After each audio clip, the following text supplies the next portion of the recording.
Live streaming is on.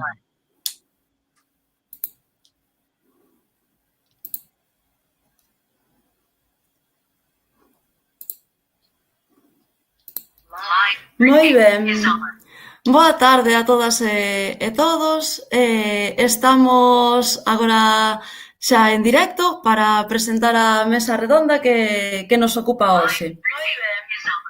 Boa tarde a todas e todos. Quizáis se escoita xa en directo para presentar a mesa redonda que nos ocupa hoxe. Perdón, tiña que cerrar o YouTube que o tiña na outra páxina. Entón, hola de novo a todas e todos. Entonces, nada, agradecer a vosa asistencia e a vosa participación. Hoxe vamos a presentar desde Adega como promotora e convidamos a tres persoas moi interesantes que nos van a falar da importancia de tocar a rebato. Porque hoxe decidimos que é hora de tocar a rebato polos proxectos de eólicos, pola eucaliptización, pola megaminería, tamén polo avance das actividades que fragmentan e esquilman os recursos para leválos a outro lugar. Sempre ao abeiro da lei de depredación, a legislación feita a medida das empresas que esquecen a veciñanza e que converte a Galiza nun gran polígono industrial. Ben, hoxe tócanos tocar a rebato pola economía colonial que acaba ca riqueza do país e depreda o territorio levando os beneficios a outro lugar, deixando o inservible para xeracións vindeiras. Moitas grazas pola asistencia vosa. Hoxe é hora de tocar a rebato e por iso presentamos esta mesa redonda na que participarán tres relatoras e un relator que son Adela Figueroa, benvida, Emilio Carral e Jéssica Rei. Entonces, Adela Figueroa é presidenta da Fundación Eira da Xoana e é cofundadora de Adega e co título de Galiza, unha economía colonial, darános unha visión dos proxectos industriais que se están a desenvolver por todo o país. Logo, Emilio Carral, que é coautor do libro O Pequeno e Grande, xunto con Xan Carlos Carreira, falará da agricultura familiar como alternativa. E, en terceiro lugar, Jéssica Rei, da Asociación Salvemos a Comarca de Ordes e que está dentro da Rede por un Rural Vivo, na súa exposición deixarános ver a importancia das organizacións veciñais contra os proxectos abusivos. Ben, agora vamos a dar paso a Adela. Benvida e nada, logo xa vos vou dando paso ás seguintes persoas e, por suposto, a todas as persoas que nos seguides no chat, por favor, ide anotando que posibles preguntas ou que queirades saber máis e que non quede nada no tinteiro para un posterior debate. Vale? Entón, adiante, Adela. Ben, moitas gracias pola presentación. Tamén agradecida aos que están comigo acompañándonos e a toda a xente que nos estexa hoxe seguindo, porque neste momento para min é un momento moi crítico en Galiza, en xeral na terra, pero Galiza en particular, e é porque aproveitando a pandemia, aproveitando a desmobilización, aproveitando que estamos cada un nas nosas casas, as grandes empresas, as grandes corporacións estánse facendo donas do territorio. Xa é difícil vivir na aldea. Quen vive na aldea sabe o ben. Mas agora están no poñendo aínda máis difícil. Como ben dixo Vero antes cando nos presentou, eles teñen o concepto e o dixeron públicamente aquí en Lugo e concretamente nunha conferencia multitudinaria. A gran patronal o ano pasado dixo que Galicia debería de ser todo o territorio un gran polígono industrial. Evidentemente, se é un polígono industrial non hai lugar para a xente. A pouca xente que fique cuidando da terra vai ter que marchar. E iso parece ser que é o que quere a política do gran capital representada en Galicia por Núñez Feixóo. Núñez Feixóo é un axente, é un capataz, eu califico así, actúa de capataz do grande capital. E ese grande capital estáse instalando e tomando conta da nosa terra, do noso territorio, para expulsar daqui a todos os que aínda, heróis, aínda viven nel. Como fan isto? Precisamente ocupando o territorio con grandes explotacións. O problema de Galiza é que está sendo, e na práctica, unha economía colonial, un modelo económico colonial. O modelo económico colonial non é que denuncie que Galiza é unha colonia, como decía Castelao, estamos fartos de sermos unha colonia, e sodes unhos imperialistas fracasados, decía os españois, mas non é agora o Estado español únicamente, é o modelo económico a nivel internacional, a nivel global, que é un modelo económico colonial, é dicir, extracción de materias primas daqueles lugares onde hai menos exigencia social, onde teñen menos poder o pobo, onde hai menos recursos sociais, extraense os recursos naturais e lévanse para a metrópole. Eso xa inventaron os romanos, non é a primeira vez que se fai iso, pero nós denunciamos que isto agora non se pode seguir facendo e máxime coa métodos que estamos que ten o gran capital de destrozo. É dicir, non hai máis que ver, por exemplo, que se necesita facer para plantar un solo muiño nun monte. Eso sabe o ben a nosa colega de Ordes. Que cantidad de terra se ten que destrozar só para colocar un só dos muiños. Pois, precisamente é o que estamos denunciando. As industrias extractivas fan perder o artesanato, é dicir, os valores acrescentados, que sabía moi ben Díaz Pardo collía material do territorio e colocaba no mercado como un valor acrescentado que lle daba o arte e a personalización. Eso, aí teñamos un proceso completo, pero que está acontecendo agora aquí? Non, aquí estamos inzando o país de eucaliptos, unha monoespecie. Ben, xa sabemos que agora xa teñen especies para poder vivir por encima das temporadas de xiada, que soportan as xiadas. Xa poden invadir máis. Pero que, ademais, temos o territorio disponible para as grandes compañías enerxéticas. As grandes compañías enerxéticas tiran daqui a enerxía toda e lévana para outro lugar. Que quere dicir isto? Que nós poñemos o territorio, poñemos únicamente a terra, daqui lévase toda a enerxía e nós aquí non quedamos con nada, quedamos coa terra destrozada para os nosos descendientes. O territorio noso, Galiza, está inzada de líneas de alta tensión que dificultan as explotacións gandeiras, que dificultan calquera tipo de explotación porque precisan de moitos hectáreas ao longo do seu percorrido libres de árbores, libres de calquera cousa. Ben, entón, outro método de expulsar a xente do territorio, pero que, ademais diso, nos, no transporte da enerxía desde Galiza para os lugares onde se consume preferentemente, como é a malfadada autonomía de Madrid, que, bueno, vou aproveitar un momento, teñena que quitar, porque nos está causando moitos problemas aos que estamos no Estado español. Ben, agora, cerro paréntese e sigo co meu discurso. Pagamos o transporte, porque por cada kilómetro de transporte pérdense os vatios polo camiño. Entón, que pasa? Que nós poñemos o territorio, nós destrozamos a nosa economía, a xente que vive no rural expúlsana e logo pagamos, ademais, o transporte hacia os lugares de consumo. As outras actividades que tamén son típicas dunha economía colonial é a minería. A minería encárgase de extracción de materias minerais aquí na Galiza para faceren a transformación noutro lugar. Ben, non é que eu estexa facendo aquí unha loa da transformación, porque eu son partidaria de que minería a menos posible. Son partidaria do que se chama minería urbana, que é recuperar os materiais que se utilizaron para fabricar calquera tipo de cousa para poderlos reutilizar, como son todos os metais, por exemplo, que interveñen na fabricación dun móvel. Entón, eu xa diría que minería a menos posible.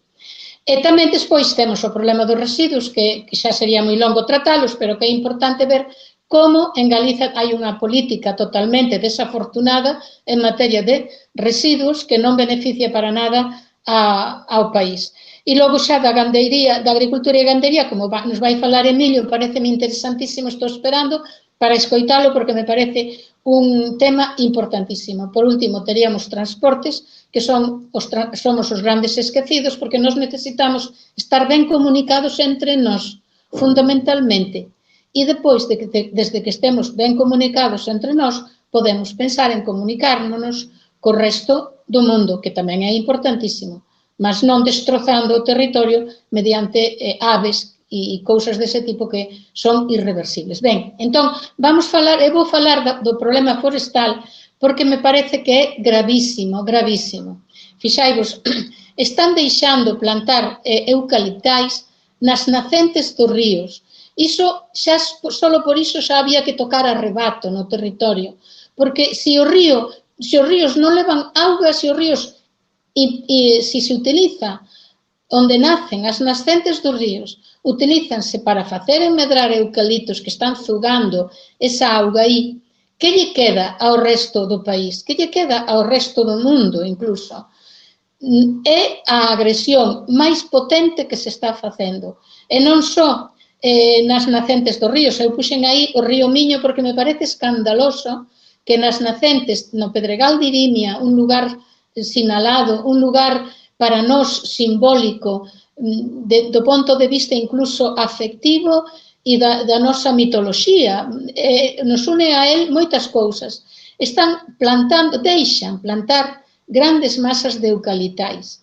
Iso tiña que estar totalmente prohibido e iso é produto dunha política forestal que non é por acaso, non é porque a xente sexa mala e plante eucaliptos porque son malvados, é porque a Núñez Feixóo, que está en connivencia coas empresas de celulosas, convenlle que haxa bastante materia para que o precio sexa o que eles marquen, para marcar o precio. E eu quero decir, a mí non me interesa que me paguen moito, no caso do eucalipto, xa nin me interesaría que me pagasen moito, non me interesa nada.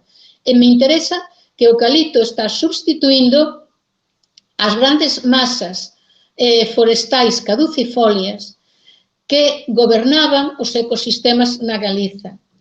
Gobernar o ecosistema é fundamental para os seres vivos todos, pero tamén para o ser humano.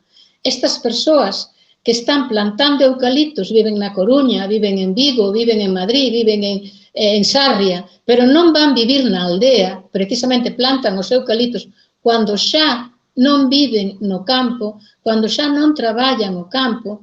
Estas persoas o único que saben é que aos 12 anos talan con unhas máquinas que eu diría cíclopes porque lles falta un ollo, non ven a desgracia que fan, só ven suficiente para cortar, e cortan toda esta masa que se fabricou a expensas da agua que zugaron e do CO2 atmosférico, cortana e deixan o terreno exánime.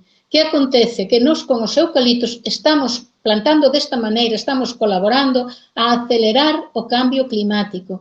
Non son masas verdes o que estamos plantando aí, son masas que retiran o CO2 temporariamente da atmósfera, pero inmediatamente se volve a devolver, porque o CO2 volve outra vez, porque queda o terreno completamente sin nada debaixo, non hai sotobosque.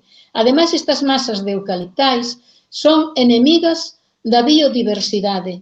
E a biodiversidade, aparentemente, non se pode medir con diñeiro, con euros ou dólares directamente, é difícil de medir isto, pero a biodiversidade é un ben necesario para a vida na Terra e nós facemos parte desa vida na Terra.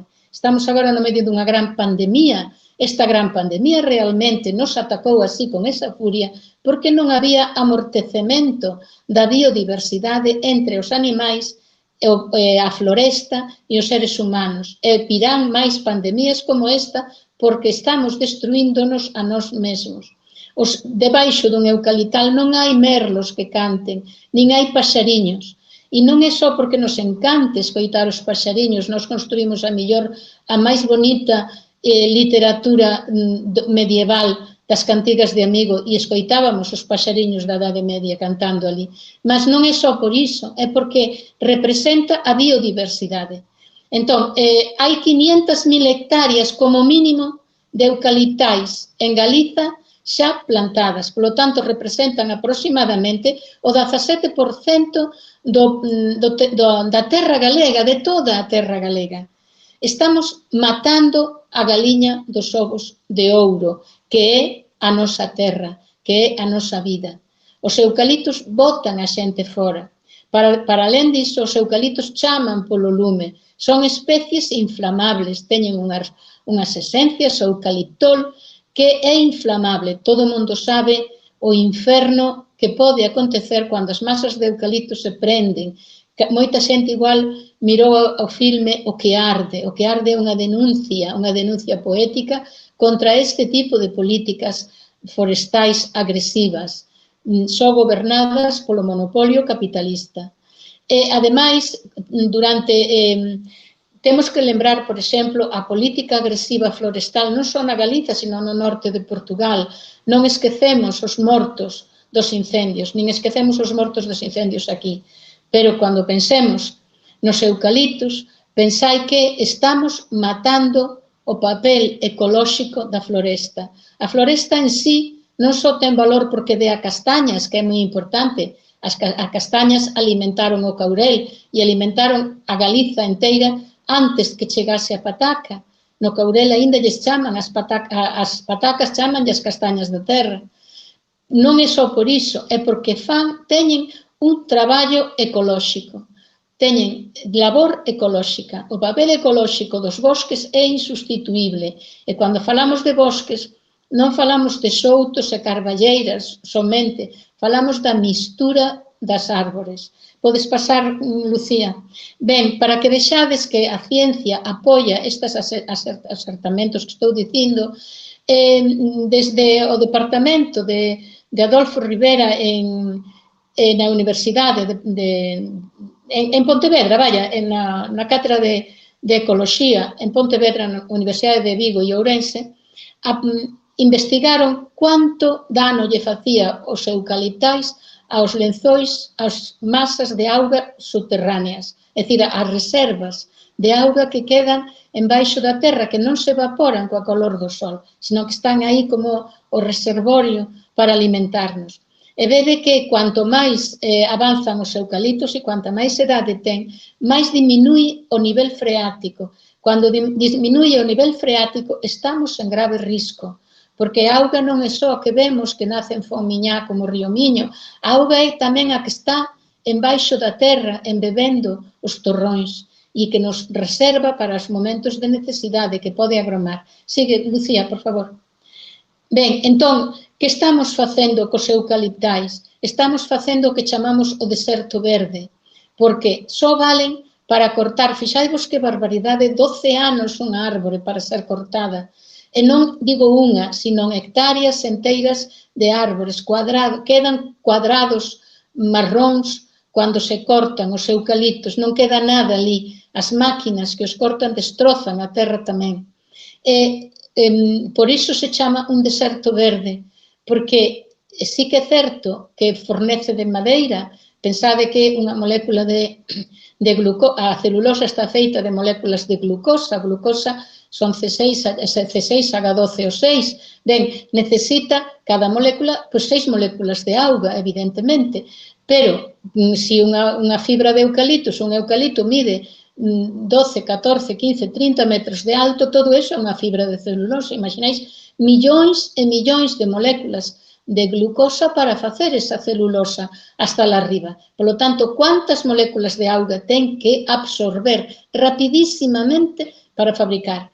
E logo, como as súas follas, sigue, por favor, como as súas follas son antisépticas, cando caen no chan, non permiten que se xenere un humus. As bacterias non poden vivir, son desinfectantes. Por lo tanto, desinfectan o chan, pero para a terra desinfectala é malísimo, porque desinfectala significa que lle matas toda a bichería, todos os microorganismos, que son os anoiciños, os enaniños, que traballan para repoñer todo o que os vexetais tiraron dali para crecer en eles. Para alén disso, vedes aí, é o fin, cando arde todo, é o fin. Plantar especies pirófitas, como eucaliptos ou piñeiros, acelera o cambio climático, esvacía o territorio e elimina a biodiversidade e fai, ademais, perder os servicios ecolóxicos do monte. Para frenar os lumes do verao, hai que traballar todo o inverno neles, e unha maneira de traballar é introducir masas caducifolias que interrumpan as grandes continuidades de eucaliptais. Hainos que romper, non poden estar seguidos, teñen que ser rotos, interrompidos por masas de caducifolias que atemperan, que baixan a temperatura, que absorben moito CO2 e que acumulan unha grande cantidade de CO2 nos seus troncos, nas súas raíces e tamén no subsolo. Ben, se sigues, Lucía, ben, entón, a que vamos con isto? Nós, como xa dixeron na presentación, o importante é que estas actuacións coloniais que se están executando na nosa terra neste momento teñen un fundamento legal. Hasta agora eran insensateces apoiadas desde o goberno e tamén apoiadas por certa legislación non favorable, pero é que agora xa eles quitaron, nós andamos co bozo, pero eles quitaron o enteiro, porque nos editaron o que nós chamamos, os ecoloxistas chamamos, a lei de depredación. A lei de depredación é gravísima, aínda lle introduciron unha adenda estes días atrás para facela moito máis agresiva. Implica que diminuye a necesidade de inversión para poder ter que facer unha declaración ambiental necesaria antes de actuación empresarial sobre o territorio.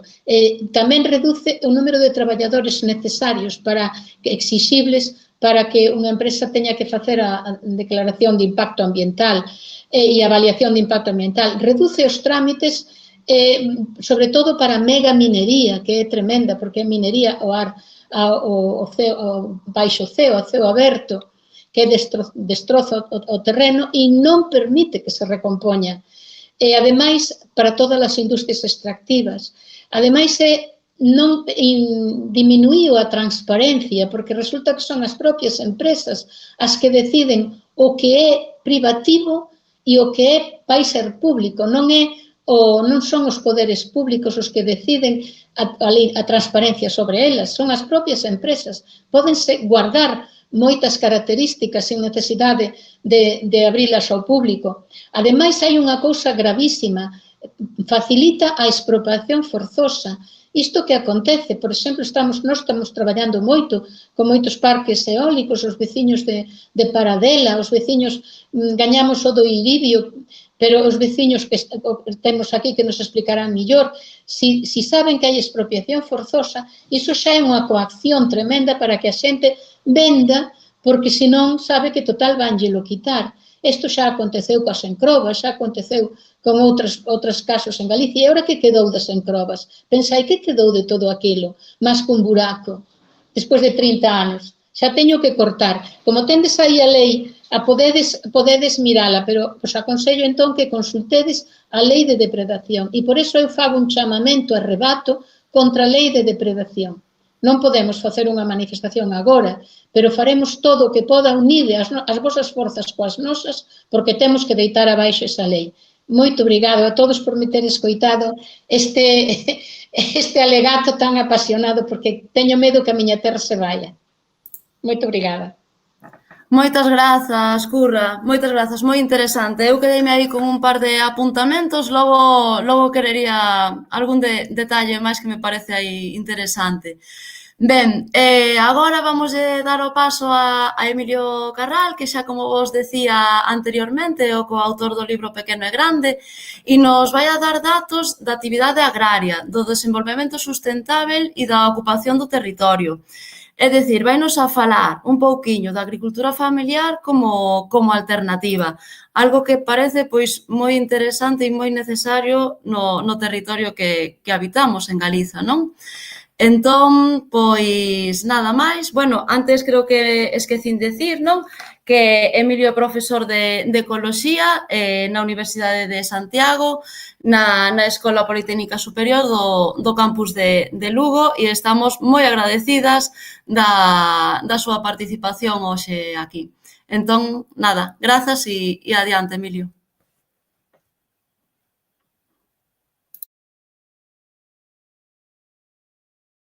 Non se che escoita.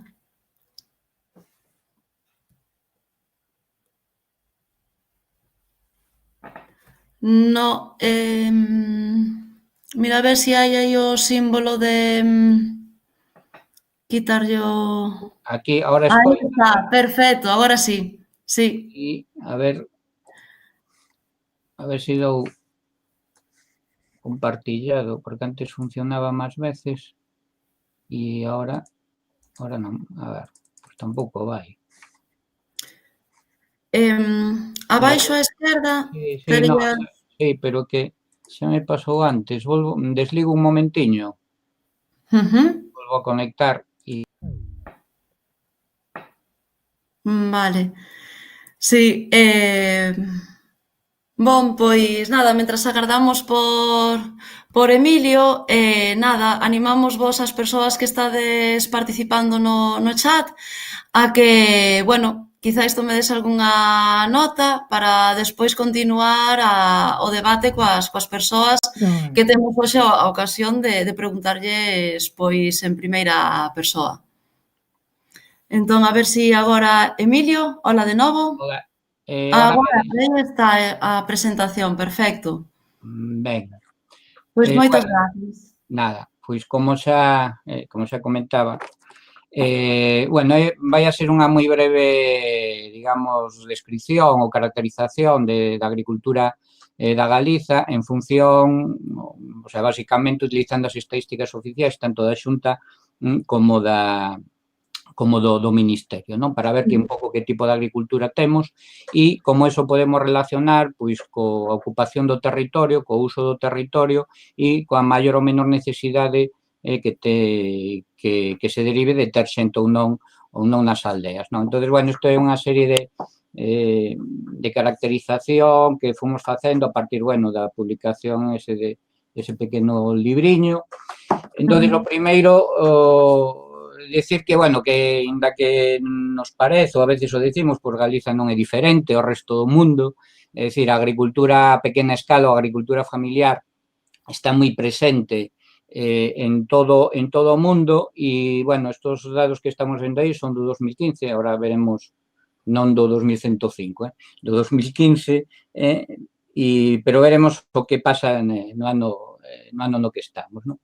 Pero importante que esta agricultura chega a producir o 70% dos alimentos de todo o mundo. É dicir, que non solamente é importante desde o punto de vista, digamos, social e económico, senón que suministran o que realmente necesitamos, basicamente, que alimentos e fibras, non? Son pois casas de labranza ou granxas ou explotacións relativamente pequenas. Técnicamente o que define unha pequena explotación pois é a unidade técnica agrícola, é dicir, o número de persoas que a tempo completo están a traballar e, entonces, bueno, entre unha e dúas persoas basicamente, non? Cunha superficie, pois, bueno, que tampouco está tan mal, de casi 10 hectáreas para o 75%. Dentro da agricultura familiar e o que temos nós aquí e se caracterizamos en función das variables de produción e de tamaño, pois temos un grupo, temos 3 grupos, é un grupo moi ben definido que son, digamos, casas de hasta 10 hectáreas, despois un grupo entre 10 e 50 e outro grupo de máis de 50. Eso tendo en conta pois o que producen e o tamaño da casa de labranza. Se vamos a características ambientais e tamaño, é dicir, características ambientais aquí medidas como aquela superficie que non se cultiva, que se deixa, como se suele dicir, a campo, e que, polo tanto, ambientalmente é moi importante, igual que a presencia das eves e dos valados, etcétera, etcétera, máis ou menos temos tamén os mesmos grupos, non? Sempre vamos a ter un grupo de menos de 10 hectáreas, despois aquí varía un pouco, non entre 10 e 50, entre 10 e 30 e máis de 30, pero basicamente vamos a ter esos tres grupos. Entón, bueno, como esta presentación tamén, bueno, xa tiña medio feita de outro evento e como estábamos en Nadal eu puxer esas campaniñas, pero ahora como toca rebato, pois máis todavía, non? Entón, é para salientar tres cousas importantes, é dicir, as do grupo 1, é dicir, as de menos de 10 hectáreas, basicamente son culturas para consumo humano, o cal é moi importante non porque producen o que realmente necesitamos, sino porque ambientalmente son moito máis sustentáveis. É dicir, xa sabemos que a produción de leite, a produción de engandeira, pois polas leis físicas e polas leis biolóxicas, o metabolismo, perdemos moita enerxía polo camiño.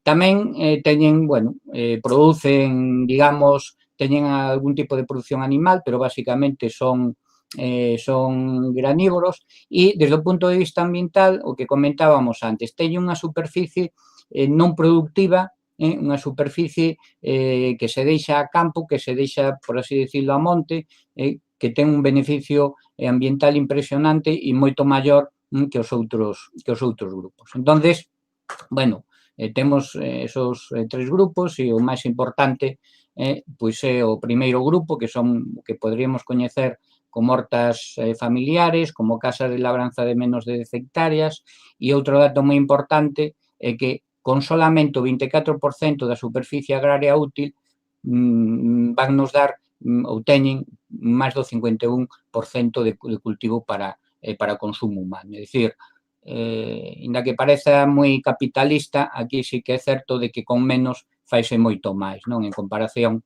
cos outros grupos, non? Entón, son as que teñen un menor impacto ambiental e con gran consumo, produción para consumo propio, non? Entón, bueno, coñecémolas todos. Do grupo 2 e 3, basicamente, inda que aquí só estou 2, pois son para produción de leite ou para produción de carne, que depois xa veremos, non? Entón, xogan un papel moi importante esta agricultura de tipo familiar, porque teñen unha ocupación, podríamos decir, holística do territorio, non solamente para extraer recursos, sino que polas súas propias características e polas súas propias, digamos, orixes, pois son capaces de manter, como vamos a ver agora, ese equilibrio entre produción e conservación, non? De todos os xeitos, a agricultura familiar en Galicia, independentemente do tamaño, xogan un rol moi importante na conservación ambiental, porque de un ou do outro xeito pois son capaces de conservar liñas de árbores, son capaces de conservar sebes vivas, son capaces de conservar o que sei as construcións de pedra seca, é dicir, valos e valados, polo tanto, teñen estructuralmente uns componentes que soportan uns beneficios e que producen uns beneficios ambientais moi importantes, non? Bueno, esa pasámola. Entón, isto sería a caracterización mediante un diagrama que relaciona o valor económico, o valor ambiental, un diagrama de tasas de troco, onde se situarían os tres tipos por tamaño que temos, insisto, según a información oficial. Vemos que as que mellor se achegan a ese equilibrio entre produción e conservación son sempre as de menos de 10 hectáreas. É dicir, e non só isto, é dicir, nós aquí comparamos a produción estándar e a renda agraria, entón, se nos fixamos nas que teñen menos de 10 hectáreas, tanto a produción estándar como a renda agraria é moi superior a aquelas xa explotacións moito máis grandes. É dicir, non solamente ambientalmente son mellores, sino que incluso económicamente son moitos máis rendibles. É dicir, non hai que confundir, claro, o que se produce co beneficio. Moitas veces, e este é un caso, producindo menos obtense moito máis beneficio e, además, con menor impacto ambiental. Ademais, tamén, e aquí tampouco somos diferentes, consideranse que son aquelas zonas donde queda todavía produción biocultural, é dicir, toda a cultura que se produce de relacionarnos co medio, co traballo que facemos na terra, co traballo que se fai entre as comunidades, eso é o que se entende por biocultura e solamente se dá isto.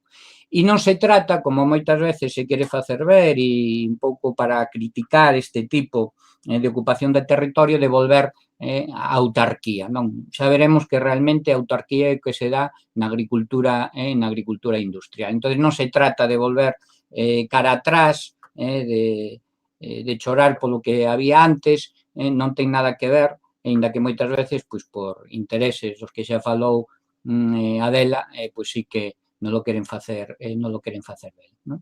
Entonces, bueno, máis agroecolóxicamente sería, digamos, o modelo ideal, porque además producen distintos servicios.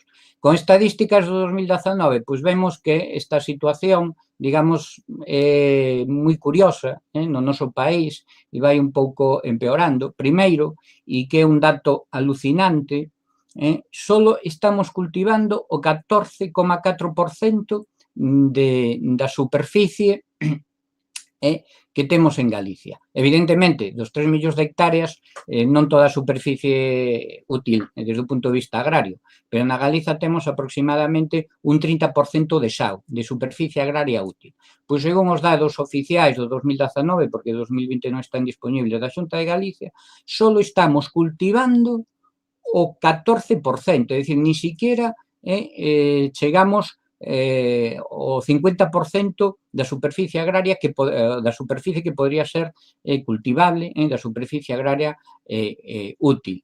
E máis, e desa utilización do espazo agrario potencial, pois o 80%, 81% prácticamente, solamente se está ocupado por cultivos herbáceos. É dicir, estamos cultivando, non chegamos ao 50% do que se podría cultivar, polo tanto, ese territorio está ocupado con outras cousas, e do territorio que estamos cultivando, o 80% resulta que é solamente para producir pastos e forraxes, non?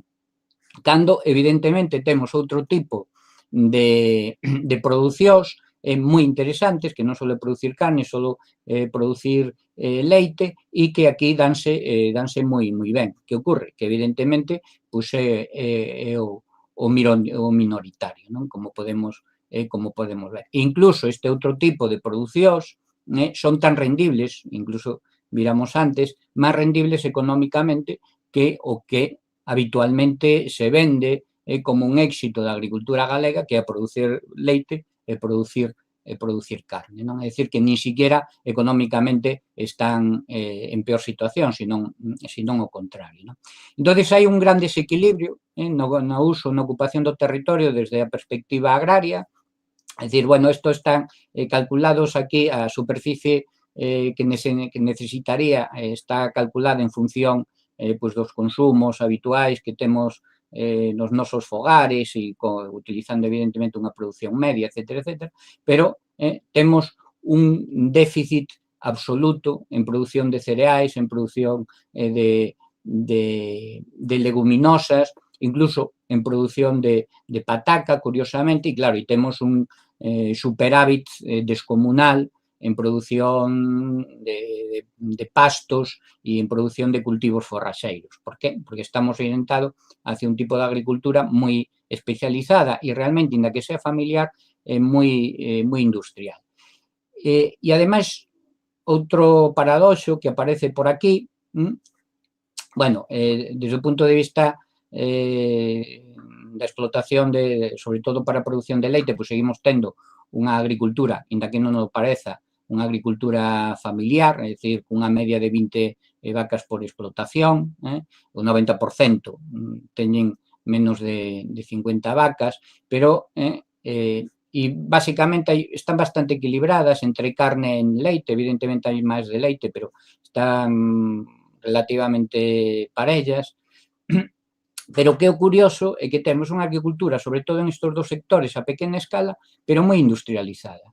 Porque víamos que tiñamos moitas producións de forraxe, pero temos unha importación de insumos para facer piensos que vamos ver ahora descomunal.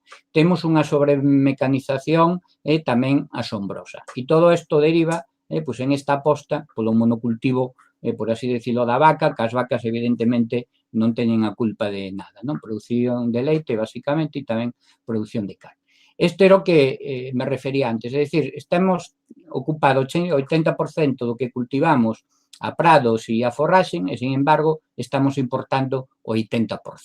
É dicir, o 80% das materias primas para pensos veñen de fora, veñen basicamente de dous países, de Brasil e da Ucraína. É dicir, aquí tedes os valores. Entonces, antes, claro, comentaba eu da autarquía e comentaba que realmente o que podría ser unha autarquía, non de extensión neste caso, pero sí de intención, é este modelo que temos. É dicir, onde o 80% dos pensos dos nosos animais proceden de materias primas importadas e de 2 ou 3 ou 4 países como moito. É dicir, un mercado moi concentrado. Entonces, evidentemente, se o 80% é importado, pois no noso territorio non necesitamos cultivar. É dicir, podemos dedicar ese territorio a outras cousas que máis ou menos sabemos a que se dedican. O caso da maquinaria tamén é algo moi importante e curioso, é dicir, temos moitísima maquinaria, é dicir, 0,6 ferros por hectárea, eso supón un desenvolvemento económico monetario moi importante para os titulares das explotacións e eso leva, digamos, a ese carreira sin fin, porque se paran non dan pagado o que deben en investimentos, digamos, de maquinario ou tecnolóxicos. Este sistema ou este modelo o que nos leva, esta é unha comparación entre o ano 99 e o ano 2013, o que nos leva é a un aumento da productividade agraria. É dicir, pasamos de 1.653 millóns de euros a 2.912, é dicir, que multiplicamos casi por 2. Pero os consumos internos tamén se multiplicaron prácticamente igual, algo menos, 1,6. E era o que comentaba antes, é dicir, aumentamos a produción, pero non aumentamos realmente a rentabilidade. É dicir, estamos creando explotacións moi industrializadas, máis grandes ou máis pequenas, que ocupan a maior parte do territorio que podría ser cultivable, pero cando o rendimento económico é moi pequeno, non? E tampouco, digamos, o número de persoas que traballan. É dicir, por moito que aumente o número o tamaño, aquí medido como número de vacas, pois o número de asalariados non aumenta na medida en que debía. É dicir, que empregamos moi pouca xente, tendo en conta como se van aumentando este tipo de producións. E depois outro problema, e que fai que a xente non se queira quedar, como é lóxico, nas aldeas, é que non temos transformación a pequena escala. Isto é simplemente un exemplo, bueno, da comarca de Viana do Bolo, donde, polo menos en términos porcentuais, pois temos unhas percentaxes bastante, bueno, interesantes de agricultura e, bueno, como son datos do Ministerio de Agricultura e Pesca, nos concellos que forman parte da comarca e, sobre todo, en Vilariño de Conso, pero despois, é dicir, no que sería o sector da transformación dos produtos agrícolas ou incluso os produtos forestais, non temos absolutamente nada. É dicir, pasamos do sacho, o café, o bar, ou a xestoría, é dicir, un 80%, un 70% do sector servicios. Por lo tanto, non hai ningún atractivo desde o punto de vista da pequena industria, da pequena transformación dos produtos do campo, como se hai en outros países que precisen xente. Entón, se non hai ocupacións que necesiten xente, se non hai el rural business que chaman os expertos, pois evidentemente a xente tampouco está. Entón, Galiza non é diferente en canto a agricultura familiar, dicir, non é algo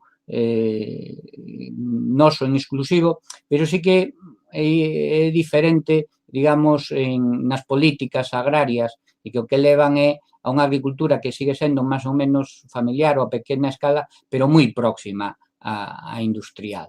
É dicir, cunha gran importación de insumos, cunha gran especialización, con monocultivo da vaca, sexa para carne ou sexa para leite, sin transformación prácticamente a pequena escala. Entón, os labregos e as labregas entran dentro do que se coñece, ou podríamos decir, como biopolítica, é dicir, de comercio humano. É dicir, era o que comentaba Adela, é dicir, as explotacións moi industrializadas que temos de leite, menor medida de carne, pero sobre todo de leite, utilizan as labregas e os labregos simplemente como algo necesario para dar beneficios pois, a quen diseña e a quen vende o robot do ordeño ou quen vende o tractor, porque se ainda nos producíramos esa tecnoloxía, pois sería medianamente justificable, pero nin producimos esa tecnoloxía, nin os nosos egresados nin egresados teñen en donde traballar porque todo ven importado de fora. Entonces, a conclusión que basicamente pois non fai falta xente nas aldeas. E este tamén non é un problema, e con isto xa termino, non é un problema solo noso, isto xa foi estudiado pois por Goodman xa no ano 2007 e débese, entre outras cousas, o que está se producindo pois un desfase entre o que é o mundo rural e o mundo urbano. Tradicionalmente, pois, o mundo rural enviaba produtos e xente para as cidades, o mundo urbano, pois, enviaba manufacturas, servizos, gobernanza, pero isto xa non funciona, a poboación rural, pois, realmente está marginalizada ou está usada desde o punto de vista do concepto da biopolítica e cada vez o que se fai que os recursos naturais estén totalmente degradados. Hai algunha solución que os expertos propoñen, incluso desde Xapón. De Xapón, curiosamente, pois, bueno, se trata basicamente de recuperar esa relación, de dar un valor mutuo rural e urbano, de que o urbano tire basicamente polo rural, e, bueno, en Xapón están traballando coa agricultura periurbana, digamos, profesional, é dicir, non son hortos urbanos, tal como dicemos aquí, sino de granxas, explotacións moi próximas ás cidades, donde esa relación é capaz de restablecerse e, polo tanto, fai que teñan máis ingresos, que señan explotacións moito máis sustentables, porque a poboación urbana pois busca, digamos, produtos sans e de calidade, poden diversificar a actividade e, sobre todo, a creación de comunidades. Iso é fundamental desde calquer punto de vista, que é o que este sistema actual evidentemente procura non facer, é dicir, canto menos comunidade haxa, máis fácil é de xestionar o territorio e de xestionarnos a nós. Entonces, este cambio ten que ser tanto desde fora como desde dentro, e as comunidades e os sistemas ecosociais e ese valor mutuo pois é fundamental. Entonces, bueno, termino aquí de maneira moi rápida. Bueno, ese é un grafite que apareceu aí nun servizo na Escola Politécnica e a verdade que chamou moita atención porque además ten moita razón, de cultiva e resiste, e como pon cultiva de cá, eu me imagino que non só por chamar a atención, sino que se refería non precisamente a agricultura industrial, creo que se refería a outro tipo de agricultura. Pois sí. Nada máis. Moitísimas grazas, Emilio. Quizáis este grafite aparece por parte de alguna persoa que sabe, non? Moitas veces, pois, tamén as mensaxes que transmitimos, non? Nas aulas, o mellor teñen, pois, posta en valor e en práctica. Moi ben. Moitísimas grazas. Felicitarte tamén polo profundo estudo estadístico. Moi interesante e con moita fortaleza todos os datos. Sí, señor. Moi ben. Agora voulle dar paso a Jéssica Rey, que, bueno, recordo, vemos a comarca de Ordes, que está dentro da Rede por un Rural Vivo. E, bueno, pois, Jéssica, penso que nos vai a deixar ver a importancia das organizacións veciñais contra os proxectos abusivos, neste caso, contra o impacto dos eólicos. Verdade, Jéssica? Sí, así é. Hola a todos, moitas gracias por deixarme participar tamén nesta palestra tan necesaria. Efectivamente, temos que facer así, dadas as situacións que temos, pero menos mal que podemos tamén facelo así. Eu son Jéssica, hoxe aquí son voceira da Asociación Salvemos a Comarca de Ordes, somos un colectivo veciñal que nos organizamos en reacción a proxectos abusivos na nosa comarca, que non son poucos, pero que agora pois son tamén parques eólicos que veñen a interrumpir as nosas vidas, as nosas aldeas, os nosos negocios. Entón, preparei aquí unha breviña presentación que me gustaría compartir con vos.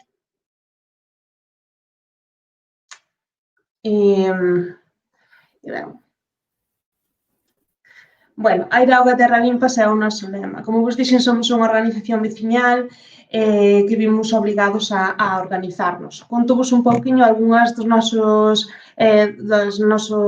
logros nos últimos anos, máis ben institucionais, como a declaración institucional dos concellos da comarca de Ordes, que son 7 concellos que se declararon libres de eólicos. No 2009 conseguimos que se rectificara simbólicamente e xa no 2020 pois o que conseguimos foi que a Diputación Provincial da Coruña tamén pedise a paralización dos parques eólicos na nosa comarca. Ben, o que quere dicir isto é que a organización veciñal é cando menos necesaria nesta situación. Existe moi pouca marxe para nós participar nestes procesos, nestes proxectos que son moi abusivos, que xeneran grandísimo impacto e únicamente temos dúas vías de participación. Unha é a participación nos procesos administrativos, ben con consideracións, con alegacións, e outra cal é a protesta. A protesta, a mobilización veciñal, a chamar á porta dos nosos alcaldes ou dos políticos que teñamos máis cerca, a unión veciñal, a concienciación. Esa é a segunda ferramenta que temos, e xa non temos máis. Entón, eu desde aquí quería tamén un pouco deixar esa denuncia feita de que realmente estes proxectos que nos están vindo encima, como os parques eólicos, son promovidos por empresas multinacionais que non son de Galiza, non son nin españolas, son de outros países, son uns fondos que ven que a enerxía renovable é un grandísimo negocio e invirten aquí e non saben nada de nós, nin das nosas vidas, nin deste territorio. Así que, neste caso, é moi grave porque a participación que nos deixan facer a nós, decir, nós somos os que vamos ter que convivir con estes proxectos, temos algo que decir, pois é moi limitada e, ademais, require unha gran organización porque require coñecementos para ler esos proxectos, para saber contestalos e require asesoramento, moitas veces, de profesionais. E isto, claro, é un deber que agora mesmo é unha obligación para nós, non é algo que fagamos opcionalmente, é que casi non che deixan outra opción, non nos están deixando outra opción, dado que, bueno, os procesos son realmente difíciles e ocultos e moi cortoplacistas. No movimento veciñal o que facemos, bueno, pois é de logo de estudiar os proxectos cando saen ou cando temos algunhas noticias deles a través do Rexistro Eólico de Galicia ou cando sai o estudio de impacto ambiental, todas estas partes dos procesos, pois organizamos reunións veciñais para falalo cos veciños, para informalos como lles afecta, porque senón eles non se enteran. É dicir, a ti podeche caer un parque eólico a 500 metros da túa casa ou na túa finca, ou non na túa finca, ao mellor se te enteras, ou ao mellor non te enteras a tempo, enteraste tarde xa. Ou na finca do veciño, pero afectache a ti e non te enteras hasta que o tes encima. Entón, aquí nós consideramos que afectados somos todos, non só son as persoas que teñen ese territorio que é propiedade deles, senón que todos os veciños somos afectados e, polo tanto, todos debemos participar e debemos tamén denunciar como nos afecta. E no momento veciñal, pois, como vos dicía, ademais desa parte das alegacións, o que temos pois é un movimento da protesta. É unha protesta, da concienciación, de dicir, aquí non, polo menos esa voz deixada ben clara. Como facemos, ademais das pancartas que vistes antes, pois, bueno, pois participando en moitas palestras como esta, xerando noticias, e ben, sempre intervindo en todo o que podemos para denunciar que é o que pasa na nosa comarca. Para que vos fagades unha idea, de polo menos esta lista que teño aquí, pois é unha pequenísima lista dos proxectos que están na comarca, ahora mesmo ainda está sin actualizar, que agora mesmo conto vos que en toda a comarca son 7 concellos, só hai 2 aeroxeneradores pequenos, además con unha pequena participación pública, e estes proxectos que vedes aquí son 18 parques eólicos, 14 parques eólicos, 4 liñas de alta tensión, que son un total de 106 aeroxeneradores novos, 10 subestacións e torres meteorolóxicas. E falta algún parque por completar, que non temos todavía información. Ben, esta é a nosa comarca, que estades todos convidadísimos a vir a ela, que temos unhas paisaxes moi boas, unha xente maravillosa, pero tamén temos todo isto que nos colocaron aquí e co que temos que vivir, que é o vertedoiro de Areosa, que é o vertedoiro máis grande de toda Galicia. Temos a Jesuga, onde se queiman as resas mortas de toda Galicia, tamén, agora con un proxecto de ampliación grandísimo de 10 hectáreas para tamén traer as resas mortas de todo o norte de España e norte de Portugal para queimalas aquí tamén. Temos o vertedoiro de Lesta, que afortunadamente podemos decir que non o temos porque foi un proxecto que a Organización Veciñal de Lesta conseguiu paralizar. Aquí está sinalado un dos futuros parques eólicos que están proxectados, para que vexades na mesma foto aérea, estaría Sogama, a Central Térmica de Meirama, o vertedoiro dos Polos de Meirama e tamén as minas de superficie de Arinsa. Isto posto así nunha foto aérea desta zona de Ordes, que como vedes somos cando menos zona de sacrificio. Unha zona sacrificada para beneficio de todas estas industrias. E lamentablemente, estamos vendo que é un modelo que se estende a toda Galicia. Vertedoiros, parques eólicos, que parques eólicos son unha forma de producir enerxía renovable, sí, pero que necesita moitísimo territorio. E como aquí non está nada planificada, nin está estructurada para que non sea tan abusiva, pois aquí resulta-nos un auténtico problema. A Central Térmica de Meirama, agora que se vai a pechar, ben, pero non sabemos que o proxecto ven encima, se nos están falando dunha planta de biogás, etc. Así que, cante esta situación, pois sí, a organización veciñal tiña que sair sí ou sí, e aquí estamos. E hoxe quería falarvos de como unha enerxía limpa destrui o territorio. Aquí falta unha palabra, o territorio. Ben, por qué? Porque cando falamos de non os parques eólicos na comarca de Ordes, parece ser que hai xente que entende que estamos en contra da enerxía eólica. Non é así. A enerxía eólica é unha forma de producir enerxía renovable que é moi interesante de aplicar. O que pasa é que non podemos substituir o carbón polos aeroxeneradores e seguir este consumo de enerxía masivo e este modelo de produción intensivo porque iso vai nos a deixar sen territorio. Para que vos fagades unha idea, aquí esta sería a comarca de Ordes. Como vedes, están nesta liña varios parques eólicos. Digo varios parques porque as empresas promotoras din que son diferentes parques. Nós temos a teoría de que é un mismo parque, porque veredes, están todos conectados, están todos no mesmo territorio, incluso hasta fai unha liña e moitos deles dependen de outras infraestructuras que teñen os seguintes parques eólicos na súa liña. Pois, para que vexades un pouco a idea de como quedará a nosa comarca.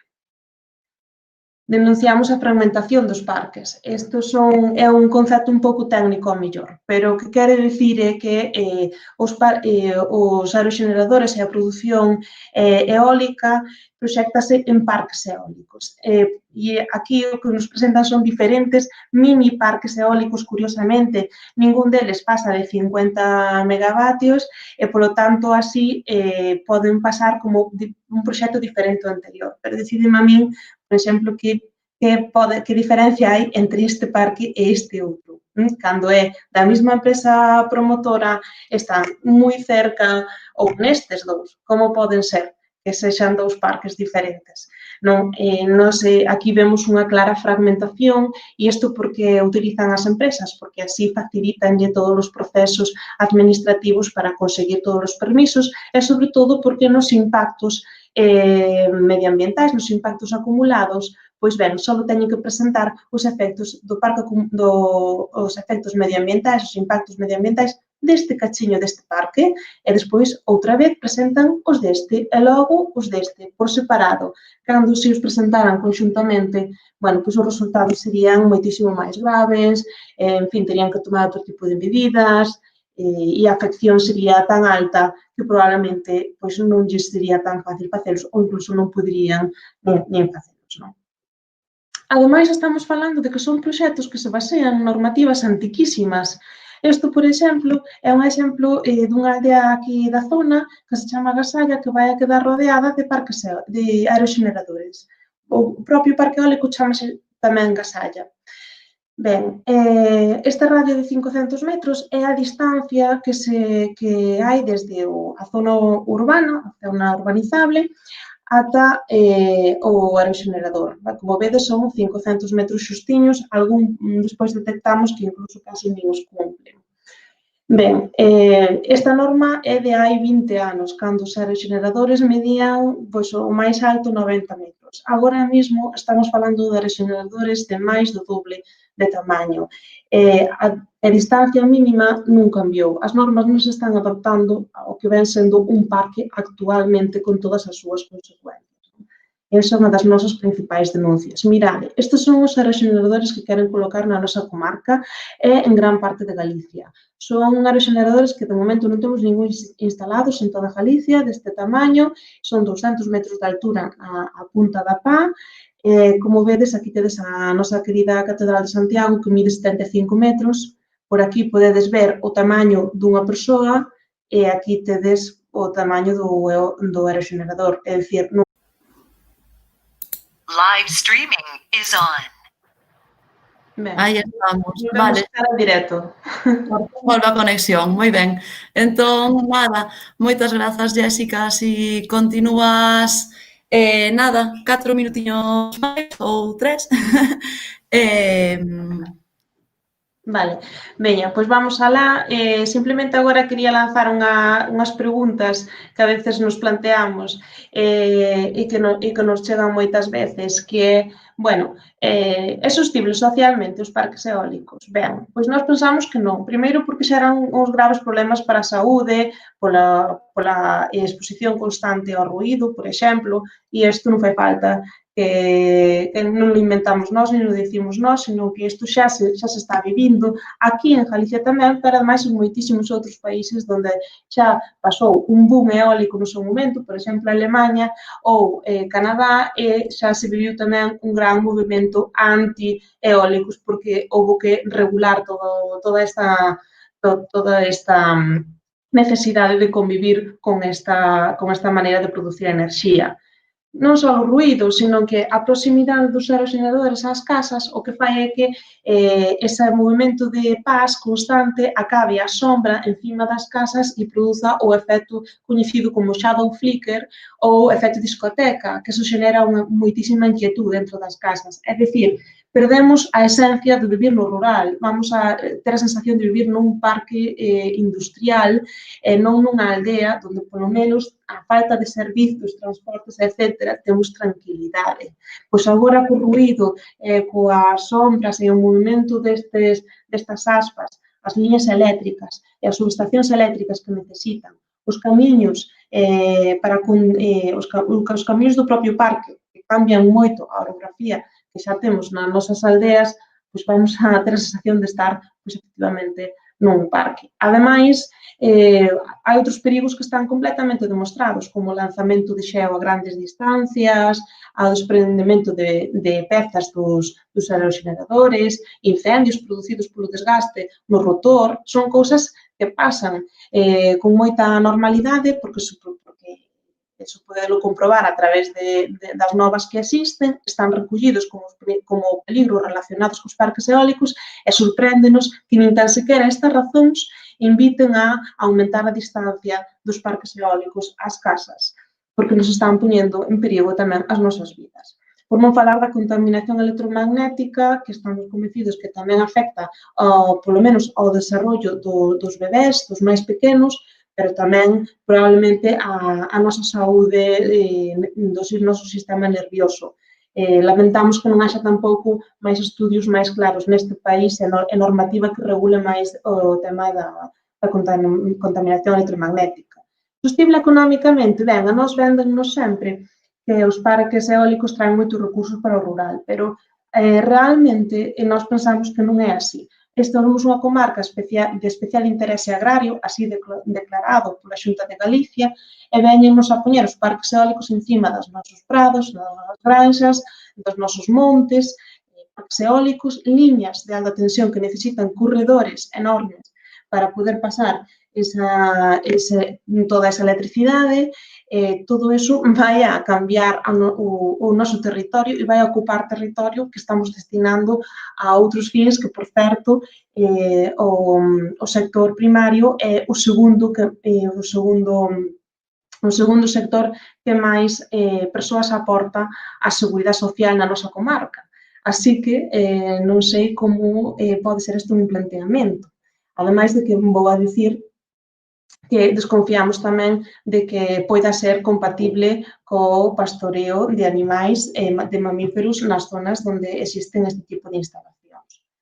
Tamén pensamos que, desde logo, está probado, non o pensamos nós, senón que está probado que este tipo de produción enerxética, de produción de enerxía, fai perder habitantes. É un motor de despoboamento. Collamos, por exemplo, o Concello de Muras e miremos canta poboación perdeu desde que se instalaron os máis de 14 parques eólicos que teñen nese concello. Pois a pérdida de poboación é tremenda. É dun 37%, cando a media galega é dun 2%. E isto podeno corroborar tamén noutra anterior palestra na que tuve a sorte de estar. O Instituto de Estudios Melloranos fixeron un estudo na súa zona e exactamente pasaba o mesmo. Alá onde había parques eólicos acababan as aldeas sen xente, acababan despoboadas, non? E que non nos veñan co mito dos postos de traballo, que non é verdade. Sabemos perfectamente que dos nosos veciños non imos a vivir dos parques eólicos. Crean mellores postos de traballo máis sólidos e de maior calidade, unha carpintería, unha peluquería ou outro tipo de negocios que un parque eólico na nosa zona. O que o fai é ocupar territorio e deixarnos sin os recursos e, ademais, xerando riqueza para outros que non van invertir aquí nin estar aquí. E cando se acabe ese contrato dese parque eólico nese terreno, non hai ninguna garantía de que ese terreno sea devolto nas mesmas condicións nas que estaba. É máis, o que temos probado é que se produce exactamente o contrario. É que estas empresas enerxéticas gañan moitos dereitos sobre este territorio, basicamente porque teñen o dereito de prórroga neses contratos. E vamos a demostrar unha vez máis que non traen riqueza. Miremos outra vez o Concello de Muras, ou o Concello con máis parques eólicos de toda Galicia. Mirade o PIB por habitante. O PIB é o Produto Interior Bruto, é a riqueza que se produce nese concello. Mirade canta é. Pois é como 4 veces máis que a galega, verdad que sí? Vale, pero vamos ver agora canto deso lle queda aos habitantes. A renda por habitante, mirade, é o que está nesta columna. Pois a renda por habitante do Concello de Muras é aínda un pouco menos que a media galega. Ou seja, que aínda son máis pobres que a media dos galegos. Logo, onde vai toda esa riqueza? Me parece que os veciños de Muras non a ven diante. E tamén me gustaríame mencionar aqueles que din que, sí, hai persoas que lle convén moito porque lle cae un aeroxenerador na súa finca, pois que desconfíen moito deses contratos e que o teñan moi mirado, porque non facemos máis que atopar probas de impagos, probas de cláusulas abusivas, se o parque non produce, os propietarios do terreno non cobran a súa parte ou cobran menos, en fin. Estes contratos que se están asinando cos veciños de forma individual son moitas veces moi abusivos. E o efecto para patrimonio e a paisaxe tamén non quero deixar de mencionalo, porque este é un recurso que temos todos, do que poden vivir moitos negocios, por exemplo, relacionados co Camiño de Santiago, co que nos dá benestar e nos aporta moita felicidade, e que iso ímolo perder por completo, e como dixemos, ter a sensación de vivir nun polígono industrial. E redes eléctricas, máis do mismo un pouco, é un exemplo extendido dos aerogeneradores. E, por último, quería dicir se é sostible medioambientalmente, porque me parece que a enerxía eólica é un grandísimo invento, pero que este modelo de produción enerxética non é sostible. E aquí vos poño unha foto. Este é un cemiterio de Paz dos aerogeneradores, que, por certo, cambian cada 20 anos, e non hai, de momento, unha forma de tratar este material, que é fibra de vidrio, e o que se fai con elas son isto que estades vendo, son enterramentos de pás. Así que o modelo intensivo pensamos que non é a forma. Cando nos din, ademais, aquí quería mencionar, o tema tamén da desaparición da biodiversidade, non? Canto máis intensifiquemos a presencia de parques eólicos e os puñamos tan masivamente, vai a afectar por conxunto, por impacto acumulado, pois, por exemplo, pois as mariposas ou as aves, en fin, isto tamén afecta a biodiversidade. E cando nos din que se os poñen será porque os poden poñer e que é legal, pois xa temos a prova de que non é así, e o Parque do Viribio pois é un exemplo de como se permiten cousas que non tan sequera cumplen a legalidade, que nós incluso vemos pois moi escueta. E por todo isto nos organizamos varias plataformas na rede galega por un rural vivo, onde hai plataformas de toda Galicia, colectivos veciñais, asociacións, que nos reunimos para denunciar isto de forma colectiva e xa como un problema transversal a toda Galicia, non só a unha comarca determinada. E con este fin redactamos aldeas con un manifesto que se chama Aldeas con Horizonte, e agora aquí en exclusiva vos presento que xa temos un change.org no que esperamos que poidades asinar todos para apoiar pois, o que nos pedimos neste manifesto, ademais de denunciar todas estas faltas que algunhas mencionei por aquí, é a moratoria de parques eólicos, que se paralicen todos os proxectos de parques eólicos hasta a revisión de todas estas problemáticas que expoñemos. Por suposto, que hai que buscar outro modelo, que ten que pasar pola repotenciación, ten que pasar pola produción do autoconsumo e ten que pasar por non sacrificar toda unha zona en producir enerxía para transportala a centos de kilómetros de distancia. Entón, esa é un poquinho a nosa posición e este é o que quería eu hoxe transmitirmos. Moitísimas gracias.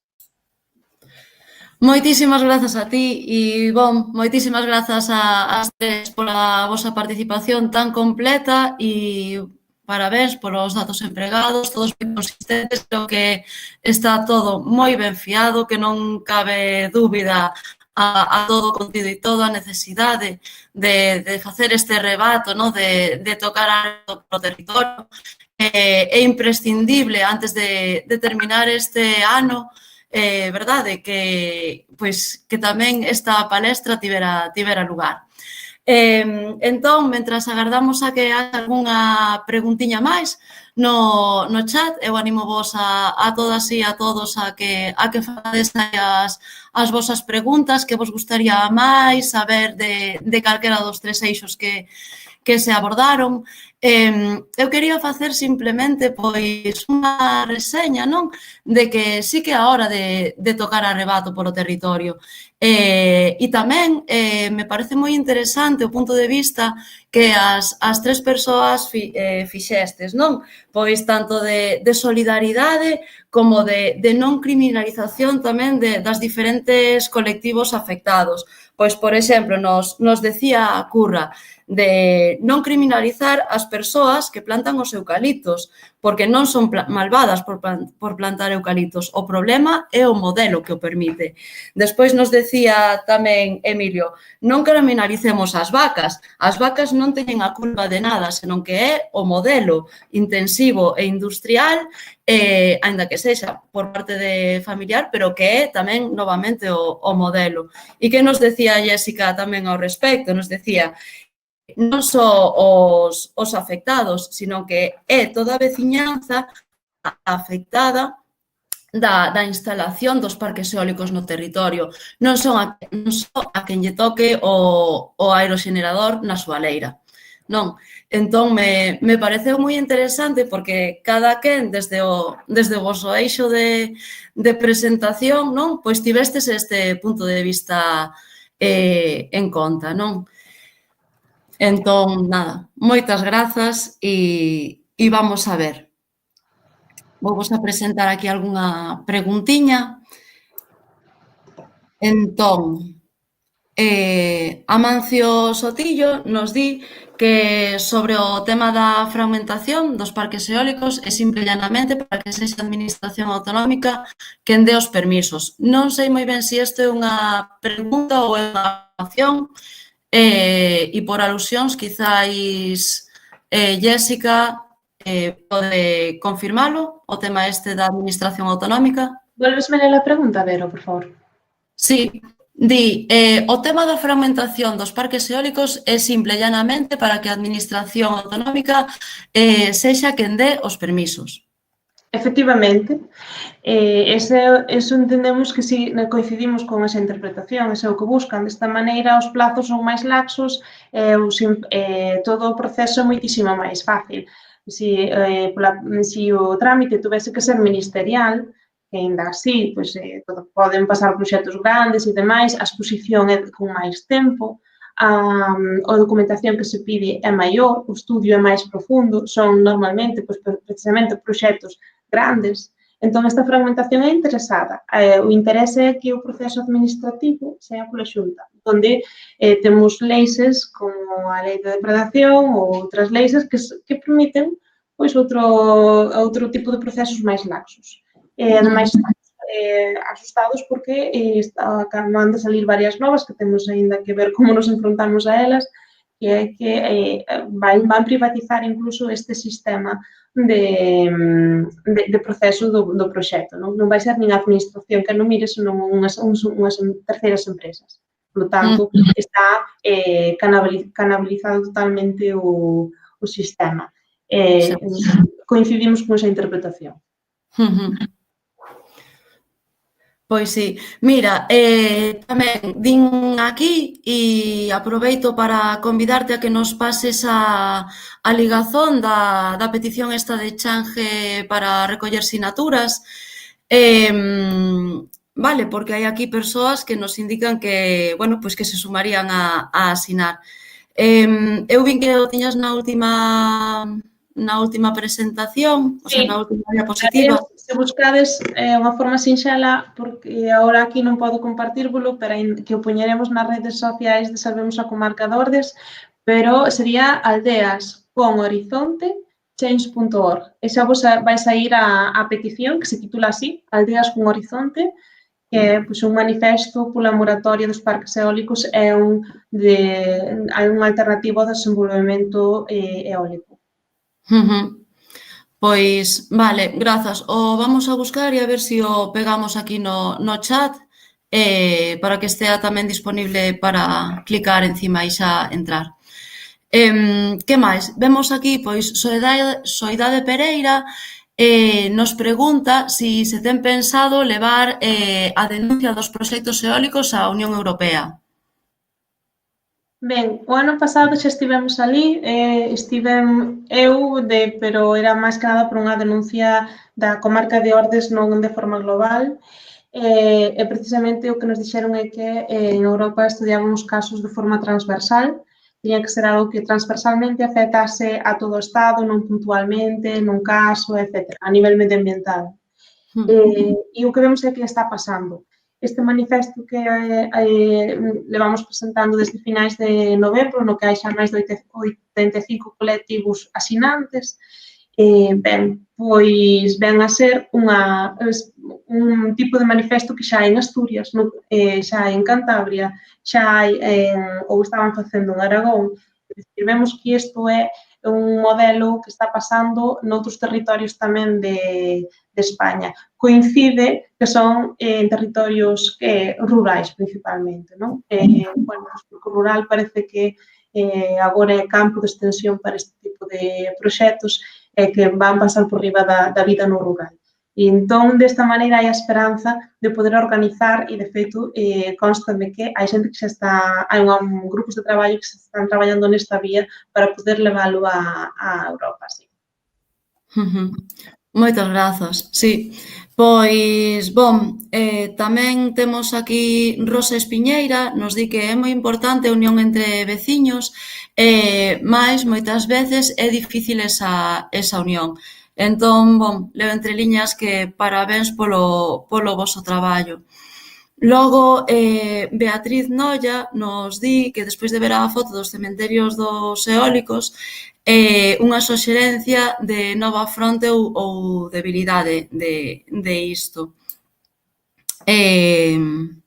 Nos indica que fibra de vidro, outros compoñentes, cando están baixo a terra, xeran microplásticos, unha contaminación que ven estando baixo o foco desde hai uns anos.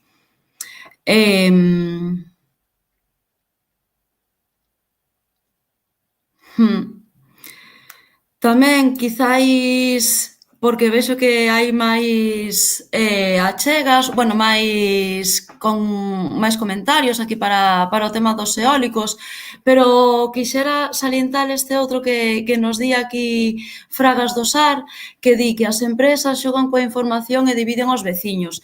Quizáis nese sentido tamén poden ofrecernos o seu punto de vista, tanto Emilio como Curra, non? Porque eu creo que xa o expuxo máis en profundidade Jéssica, pero como na parte dos eucaliptos e como na parte da agricultura familiar tamén vedes que as empresas xogan este papel.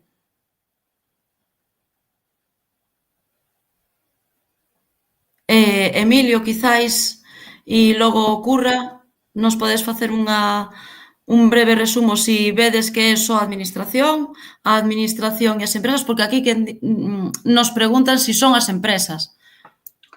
Bueno, eu para isto utilizaría o que dixo o Vero, de que está todo ben fiado, pero en outro contexto. Evidentemente está todo moi organizado. É dicir, eu poño o exemplo do exceso de mecanización, que pode resultar así curioso, pero ten unha consecuencia moi grande en este aspecto, é que ti non necesitas do veciño ou da veciña para realizar o teu traballo.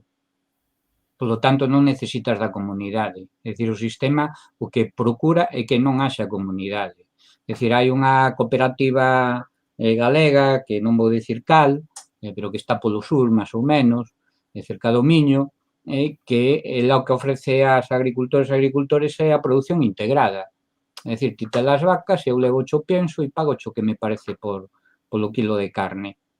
E danche todas as facilidades en ese aspecto, non? Basicamente reparten ganancia e cando hai perdas asume o produtor ou a produtora. Entón, son modelos que non precisan de comunidade, non fai falta que te relaciones co veciño nin que fagas causas en común, non? Entón, non é só, é dicir, pode que sí, que digamos que o vector sexa a empresa, pero iso ben promocionado pola administración, con axudas, con propaganda, evidentemente, e o que está facendo, non? É dicir, hai dous datos curiosos, un moi reciente, é dicir, pois agora no Concello de Friol, pois parece hai unha febre por montar granxas de polos, e en algunha zona da Ulloa por montar granxas de porcos, todo sin terra, claro. E entón eso todo está moi estudiado, porque eso despois axúdanos a vender, pois o que comentaba Jéssica, entón as pas entérranse, pero véndenos a tecnoloxía da enerxía limpia, pero o mesmo que pasa cos coches eléctricos. Hoxe en día non é capaz ninguén de reciclar as baterías, faise o mesmo que coas pas, acumúlanse ou entérranse, non? E depois véndenos, que tamén comentou Jéssica, dunha planta de biogás, pois que esa é a solución, claro, é dicir, vamos encher todo de granxas sin terra e toda a merda que producemos non vos preocupedes que vamos facer negocio con ela, non? Entón, evidentemente, eso represéntase nas empresas que venden o seu produto, pero está todo o sistema por atrás e o que menos interesa é que haxa comunidade, non? Que haxa e sobre todo un problema moi gordo é que os da aldea van por un lado e os da cidade vamos por outro, como ainda non sei moi ben de onde son, pero quero decir que falta ese nexo tamén. Moi ben.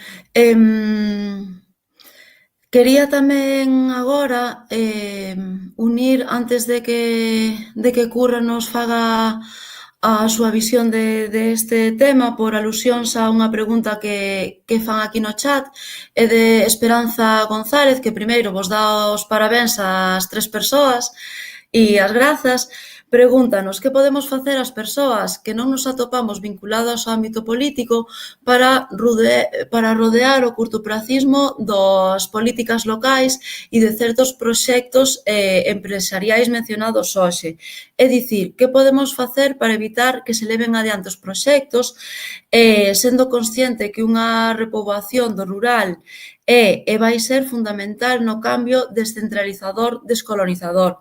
Me refiro a ti, Curra, porque ti no teu título facías fincapé no tema da economía colonial, non? Que é moi ben traído, por certo. Entón, non sei se queres... Sí, non sei, moitas gracias, Esperanza, non? Vale, pois moitas gracias pola pregunta e, ben, a min eu chamei colonial, e insisto no concepto colonial, porque o colonizador o que fai é arrancar todo e marchar con todo aquilo para fora, para outro lugar. E iso é o que eu vexo que está a acontecer aquí. E ademais é que tanto eucaliptos como minería como eólicos expulsan claramente aos habitantes que aínda quedan do rural, aos que aínda quedan. Entón, se non hai xente, o territorio queda baleiro e queda libre para as grandes empresas, evidentemente. O que a min tamén me gustaba salientar é que, por un lado, eu quedeime co dos eucaliptos precisamente porque como xa estaba Jéssica, e Jéssica fixo unha exposición realmente maravillosa, moi clara, non iba a meterme niso. Pero tamén me gustaría insistir, por exemplo, porque Galiza, se faz o favor, Luz, podías poñer a diapositiva do precio da electricidade? Porque é moi sangrante que nós somos de toda España os que pagamos máis de electricidade, sendo que nós producimos electricidade, é dicir, o que se produce en Galicia sobra para o consumo de Madrid, que son 6 millóns de habitantes, e que é unha cidade moi demandante de enerxía. Entón, e, sin embargo, a enerxía que neste momento se produce na Galiza, enerxías renováveis xa, dá para sustentar totalmente o consumo de Madrid e sobraría. E aínda, pero a pesar disso, nós pagamos máis polo kilovatio en Galiza. E iso me parece que a xente ten que sabelo e que é moi sangrante. Eu coloco moi cerca eucaliptización con eólicos. Bueno, aí tendes a gráfica, non? Pagamento de impostos por comunidade. Fixadevos, Galicia é a que máis paga, non? Vedes aquí, non? Vedes aquí que nós pagamos o 10,36 por kilovatio sobre o recibo da nosa luz. Cando xa vedes que as outras autonomías de España pois teñen moito menos recargo. E iso é por qué? Porque quen nos está gobernando non nos defende, evidentemente. E iso tamén é que temos que chegar a esa conclusión. Entón, eucaliptos e eólicos, pois son moi semellantes por dúas razóns. Primeiro, porque son tremendamente agresivos para o medio ambiente. Eu insistín bastante naquelo das máquinas, das maquinarias. Colocar un parque eólico non se colocan desde o ar, non veñen postos desde o ar e colócanos ali. Os eucaliptos tampouco. Non veñen desde o ar e os colocan así. Non, primeiro hai que meter unhas máquinas. Meten máquinas, mecanizan todo. Como dice moi ben Emilio, non precisan do veciño. Poden a persona vivir en Coruña ou en donde sexa, hai anuncios, non? Dice, tú deixate estar, que xa te poñemos os eucaliptos, xa os cortamos, xa os pagamos. Ben, entón, eu iso non o quero para a miña terra, pero é que non o quero para a terra no seu conxunto. Non o quero para a terra no seu conxunto porque é a morte da humanidade. Vámonos a quedar afogados niso, porque quedamos, como di Emilio, estamos producindo, temos terra para poder producir alimento, e entón, que estamos producindo? Varas de eucaliptos e aspas de aeroxeradores, e con eso podemos comer. É o que nos temos que chegar a preguntar. Comemos aspas de xeradores? Comemos ramos de eucaliptos? Ni unha cousa, nin a outra. Entón, que vamos comer? Temos que traer a comida de fora. Galicia, por favor, Tendes que ler ao padre Sarmiento cando describe a súa entrada en Galiza no ano 1757 e o verxel que el describe naquele momento. Entón, algo que tiñamos toda a vida era que producíamos para comer. Despois igual non dábamos transformado iso, pero comida non nos faltaba. Bueno, máis ou menos cantidade, pero de feito tiñamos excedente de poboación. Non hai excedente de poboación, senón hai excedente de alimento. Ben, entón temos que recuperar iso. E eu insisto moito en unirnos na campaña que lanzastedes, que lanzan, e a Adega está adherida tamén a aldeas con horizonte, porque tiñamos que implicar tamén a toda a vertente atlántica.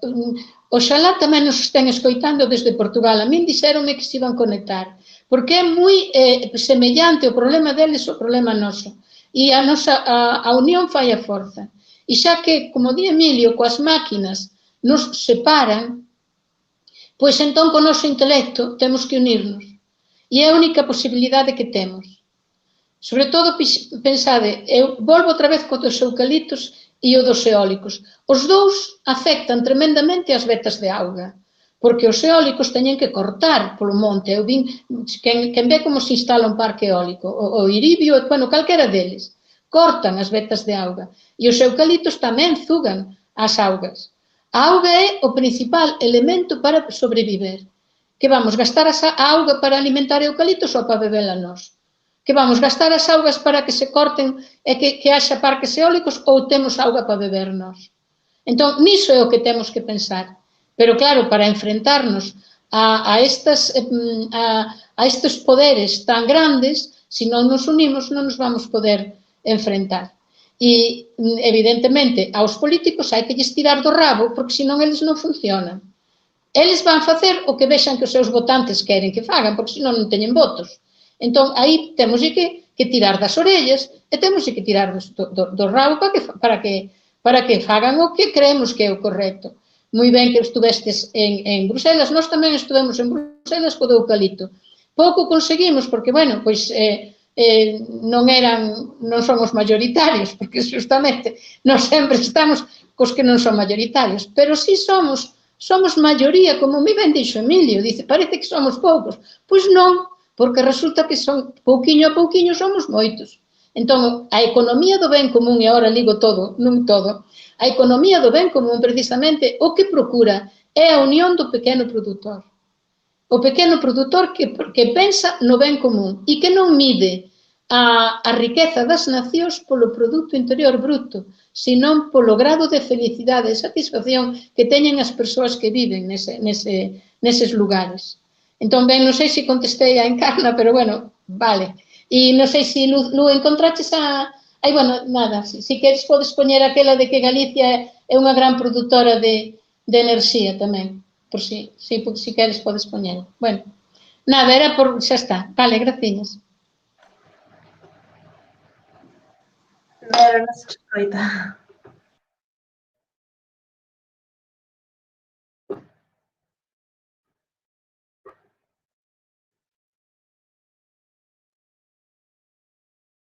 Ben, mentres Vera non fala, só quería facer 2 apuntamentos, mentre se me deixa. Non se che escoita, Vero. Era en resposta ao comentario de que as empresas manipulan aos veciños. Ben, nós temos a prova de que sí, porque para o tema da contratación dos terreos para o aluguer, dos terreos para instalar os aeroxeneradores, isto faise. Van porta por porta, se non é esa empresa directamente, é unha empresa que subcontratan para iso exclusivamente. Van porta por porta, con un mapa, mira, aquí vamos a poñer un eólico, este é o trato, entón, a quen lle di que non, dinlle, bueno, se ti non queres, poñémoslle ao veciño, ti verás. Aguantas todas as consecuencias e non percibes nada. E hai esta serie de amenazas veladas. Por suposto, individualmente non digas nada, porque senón o outro pode reclamar tal, e entón os veciños mesmos empezan con un secretismo de a mí viñeronme, pero non podo dicir, esta é a oferta que me fan, por se o outro lle fan menos, porque además venden o rollo de, bueno, ti vamos a ofrecer máis por isto, non lle digas ao outro, porque o outro leva menos, e generan máis individualismo, claro, despois cando vamos a reunións, cando hai reunións sempre hai algún que mira para outro lado porque efectivamente, non? Entón, pois, sí que manipulan aos veciños o máximo que poden. E despois dicir que nos manipulan a todos, porque son as mesmas empresas que queiman o carbón son agora as que poñen aeroxeneradores. E son as máis sostenibles agora. As máis que lle preocupan ao medio ambiente a nadie no mundo son as empresas enerxéticas agora. E para iso están invertindo moita pasta en publicidade que todos vemos, en artículos en periódicos, en contratar a xente especializada para que diga a opinión favorable a eles, en fin, todos estamos sendo manipulados por isto. E por iso o discurso verde é o que está triunfando. E despois, cando a segundo comentario, que podemos facer sen estar nunha organización política? O que se pode facer é estar nunha organización cidadá, nunha organización veciñal. E aí é onde debemos estar todos, porque non nos están deixando outra alternativa. Ou participamos activamente no que está pasando, ou entón estamos permitindo que pase. E isto é o que está pasando. Entón, non ten por ser unha organización política, pero o mellor é sempre actuar que deixar que pase. Pois sí, moitas grazas, Jéssica, e disculpas porque antes estaba falando co audio pechado. Entón, ben, relativo da tarificación eléctrica que nos decía tamén Curra do tema das taxas e demais, nos comenta Pablo Álvarez no chat que temos opcións para facerlle fronte desde a cidadanía, para loitar, que desde a custodia das terras e fragas ata modelos de cooperativismo enerxético, como o caso de Nos Enerxía Cooperativa Galega. Entón, é como, bueno, pois eso, ademais do que di, pois, Jéssica, de participación nas asociacións veciñais, sempre hai, pois, métodos, non? Ou forma de activismo, por así decirlo. Logo, temos a Emilio, que nos ten a man levantada para participar, e aproveito para lanzarlle unha pregunta que lle fan aquí no chat, de Beatriz Noia. Ben a pregunta. E di que, se nun mundo globalizado, por que esa información sobre Xapón posta en valor e ou aposta por unha agricultura periurbana profesionalizada e que fixe poboación non chegue ou parece que non chega ata aquí? Bueno, eu só quería comentar, como falou Curra do eucalipto, da auga e de los demais, nada, cun indicador de que está todo ben fiado e tal, é que, pues, creo que fai unha semana ou de días, por primeira vez, a auga como produto de consumo cotiza en Wall Street. Entón, se que cotiza aí é porque algún interés terán, non? Entón, claro, son cousas tan comuns que máis en Galicia dices, bueno, o da auga e tal, pero que é algo fundamental, non? O que me pregunta a Bea, que sei onde vive, é dicir, claro, esta información chega a nivel académico. Claro, eu comentei o caso de Xapón porque, bueno, parte do que me pagan é por estudar e por estar ao día, e entón son traballos deste 2020, donde, é dicir, además, non sei se alguén dixo algunha vez que os galegos e os xaponeses, galegas e xaponeses eran parecidos ou así, pero curiosamente no ámbito agrario sí que é moi parecido. Ali tamén teñen, por outros motivos, sobre todo porque teñen moi pouca superficie agraria útil, porque é un país moi montañoso, con moitos bosques, pero tamén caracterízase por predominar a agricultura familiar. E, curiosamente, eu, cando estaba lendo este estudo, estaba vendo o que pasaba aquí. Teñen exactamente os mesmos problemas, é dicir, están destruindo a pequena agricultura e a maneira de destruíla non é de facer grandes explotacións, senón de industrializalas, como facemos aquí, pero que é calcado, basicamente. Entón, eles xa teñen moitos exemplos de agricultura, ainda que non teñan un certificado de ecolóxico, pero de agricultura ambientalmente sustentável, e que a maior viabilidade dase nas periferias das cidades. Por esos dos motivos, porque eles tamén teñen un problema moi grande de despoboamento no rural, é dicir, porque a xente non, bueno, pues prefiere outras cousas, e neste estudio que estaban vendo que aquelas, digamos, exploracións agrícolas que estaban nas periferias das cidades digamos que tiñan outra oportunidade, non, de supervivencia. E por esos motivos, primeiro, porque minimizaban custes no caso do transporte, é dicir, produción de cercanía. Segundo, porque un sector importante, digamos, dos urbanitas demandaban produtos ecolóxicos ou orgánicos, como queiramos chamar, e tamén porque tiñan novas oportunidades de negocio. É dicir, el agribusiness ese non é solamente producir, sino visita as explotacións, etcétera, etcétera. Pero eso pasaba tamén con que houbera un reencontro entre a parte rural e a parte urbana. É dicir, claro, que os da cidade non nos meta medo pisar unha bosta e ao revés, e que das aldeas non vexan sempre a cidade como algo que contamina, por así decirlo, non? Por que non chega aquí? O sea, non chega aquí porque, bueno, eu creo que tanto que falou Curra como que falou Jessica está bastante claro. O modelo que patrocina a administración é totalmente distinto e o que menos lle interesa é precisamente que haxa ese relacionamento, non? É dicir, como decía Curra, non, eu podo estar en Nova York e xestiono a media hectárea de eucaliptal que teño aquí sin ningún problema, que non teño que saber nin onde está. Só teño que asinar ese papel. E se teño a sorte de que teño un monte e lle interesa unha compañía eólica, como dixo Jessica, pois nada, para que vou falar co veciño? En todo caso, se teño recursos, pois contrato un abogado para que me pague algo máis do que me ofrece en principio, pero tampouco necesito saber, nin visitar, nin absolutamente nada. E que se comportan como mafiosos, sí.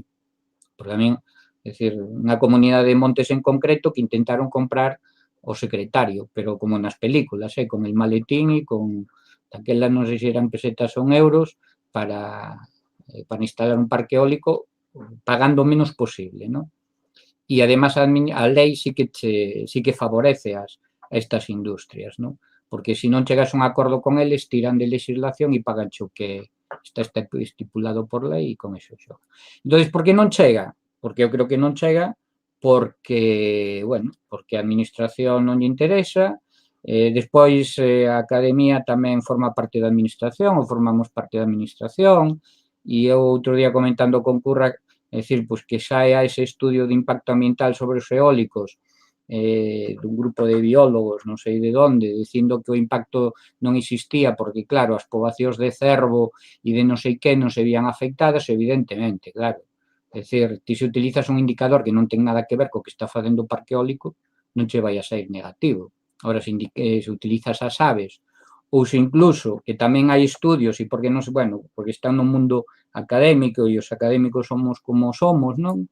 Que costanos moito salir o noso recuncho, pois xa fai moitos anos que sí que se notan impactos en mamíferos terrestres nos eólicos, pero a nivel de estrés, creo que comentaba Jessica tamén cos seres humanos. Bueno, pois en roedores sí que notan, mirando os niveis de corticoides, etcétera, etcétera, como o efecto das PAS afectan, evidentemente, producen estrés. E son mamíferos, igual que a nós. Entón, por que non chega? Bueno, pois porque non hai interés en que chegue e hai algunhas cousas que se saben, pois, bueno, xurden de alguna outra maneira. Pero, basicamente, é porque o sistema está orientado hacia un camiño e a información que non interesa, pois, lóxicamente, non se dá. Porque información, a verla, haila e estar disponible para todo o mundo. Pois sí, nada, moitísimas grazas. Creo que xa estamos uns minutiños fora do tempo previsto. Bueno, vexo a Curra que levanta a man, pero eu penso que temos que pensar en irnos despedindo. Hai máis achegas no chat que vos convido a todas a leelas. Vemos que non hai preguntas directas ás persoas relatoras. Entón, bueno, hai un puntiño sobre custodia do territorio ben interesante. Pegueivos a continuación a ligazón web da páxina de Adega, onde hai material diverso libre para descarga, tanto informativo como de diferentes accións que se levan a cabo en Galiza e noutros territorios.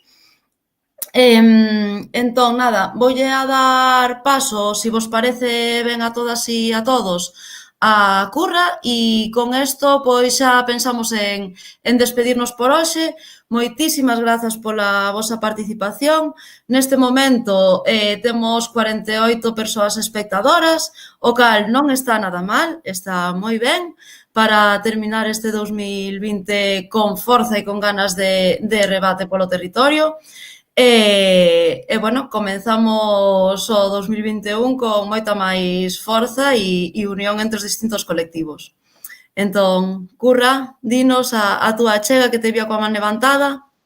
Si, eu que como escoitei a custodia, a mí pareceme unha figura moi importante. Concretamente, nós, por exemplo, temos a Eira da Xoana, a Fundación Eira, non só Eira da Xoana, a Fundación Eira tamén ten o Castro de Remonde, e nós temos a posibilidade de comprar terras ao redor. Que as terras que vayamos comprando, nós vamos deseucalitizando. De feito, xa fixemos nas nosas hectáreas, nas que temos, fixemos deseucalitización. Isto é un pouco para que saiba xente. Pero os grupos ecoloxistas sempre procuramos ter sinerxias. Isto é o que facemos na Eira da Xoana, pero desde aquí eu convido a toda a xente que nos escoite que se ten posibilidade de apoiar aquelas organizacións que fan custodia para que vayan mercando terra e esa terra vayámola liberando de eucaliptos e recuperándoa para a saúde da terra, para a saúde do planeta. É dicir, nos na Eira da Xoana deseucalitizamos donde tiñamos que deseucalitizar e agora realmente nos non lle tocamos ali, deixamos que a boa terra rinda o que ten que rendir. Ben, xa sei que unha persoa, se quere vivir dun souto, pois ten que cuidar do souto, evidentemente, é diferente. Pero nós temos esa liña de traballo que é apoiar os servicios ecolóxicos do bosque. Tamén só quería deixar unha achega para chamar a atención das persoas para entender o mundo no que estamos. O feudalismo se caracteriza porque une o poder político e o poder económico e tamén o poder religioso, é dicir, as leis que gobernan unha comunidade. Nós pensamos que non estamos nun feudalismo. No entanto, neste momento, o poder político e o poder económico están da mão. Realmente, o poder político é servil, sirve ao poder económico. E ese non mira polo común, non mira polo conxunto. E está facendo a destrucción global do planeta e está levando a todos nós a unha situación que pode ser difícil para vivir. É dicir, nós non, que eu xa vivín, e ainda teño moito para vivir, pero viví moito. Pero os que veñen tras de nós posiblemente non van ter un lugar amable para poder vivir. E é a nosa responsabilidade deixarlles un lugar máis amable. Os desertos verdes, o eucalipto que dixen, e non me metín co millo, pero o millo chegalle ben, porque é moi perigoso tamén esas masas, é dicir, os monocultivos son perigosos. E a industrialización do agro haina que mirar con moita desconfianza e con moita preservación. Entón, ben, agradezo a todos, porque me pareceu moi compensado o que a mesa redonda doxe. Parabéns aos meus compañeiros e moito obrigada. Nada, moitas grazas a todos e a todas e a todo. Nada, seguimos traballando polo territorio, verdade? Entón, nada, feliz ano 2021, moitísimas grazas pola vosa participación e pola vosa divulgación dos vosos eidos de traballo. Moitos parabéns polo traballo feito e moitas grazas a todas as persoas que seguiron a palestra. Sen máis, nos